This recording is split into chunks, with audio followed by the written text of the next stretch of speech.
So this is Mark 6, the scripture for January 8th. At this point, Jesus is pretty well known, at least in this region by this point in Mark. And so he returns to his hometown, Nazareth, perhaps anticipating a triumphant homecoming, a welcome. But when he comes home, the people really only know him as Joseph's boy. Now that he teaches and preaches with authority, they look at him kind of strangely, like, wait, you think that you can teach us? And if you've been away from home for a while and you've come back, you know what this probably feels like, where people think that you're the same person you were in middle school or in high school or even in college, or your family has certain expectations on you. And when you come back to your hometown, you're expected to live within those expectations. In some senses, that can be a really healthy, really good thing.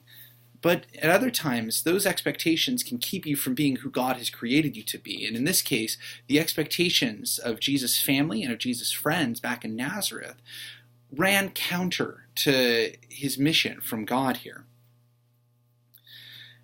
And I want to make sure that you know that if you feel that way, going back to your family, going back to your church that you grew up in, you're not alone. Jesus felt that way too. And Jesus, knew all about family systems. He knew what to expect and still felt that way.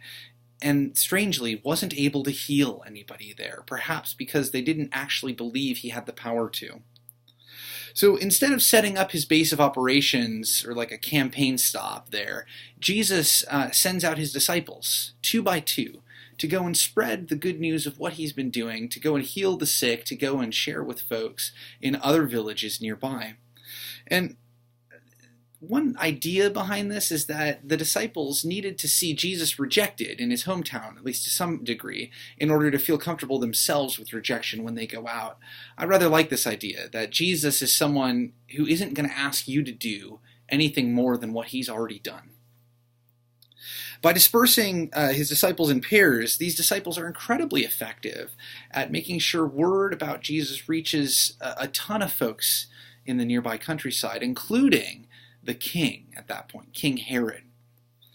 So King Herod, when he hears about it, is convinced that Jesus is the resurrected John the Baptist, or the reincarnation of John the Baptist, or something like that.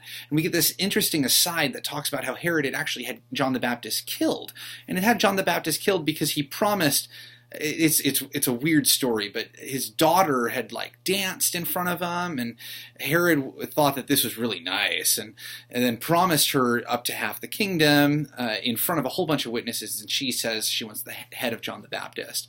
And so Herod, in order to avoid losing face politically, takes the life of a man who he kind of even liked. So I want to touch on this a little bit and encourage you, don't be like Herod. There's sometimes going to be a personal cost to upholding principles that you stand for.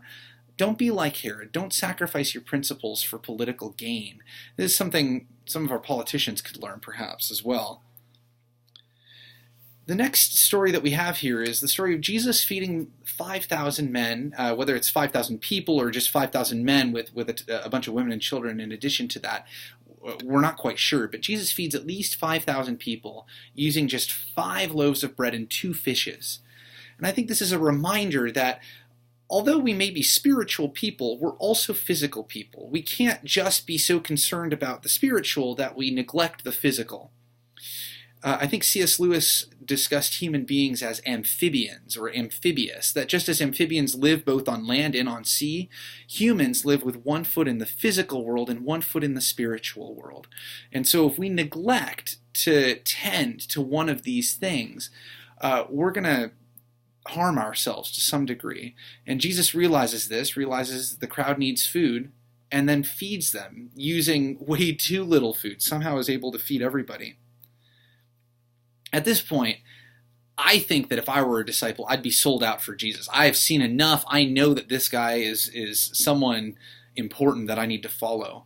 And yet, even after he walks out into a boat, after walking on the water, we learn that their hearts were hardened, and they're still not quite sure what to make of him.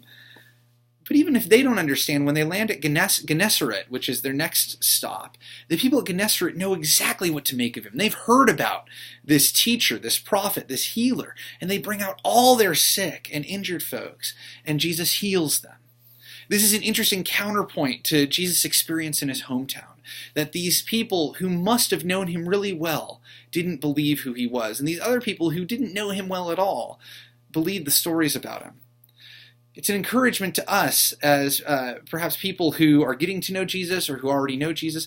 Don't get desensitized to who Jesus is, and don't start thinking that you've got Jesus understood, because the one thing that you can rely upon that Jesus will regularly do is defy expectations. The disciples thought they had understood Jesus, and they hadn't. That's all for Mark chapter 6. Tomorrow, January 9th, we'll be looking at Mark chapter 7. May God bless you in your reading of Scripture.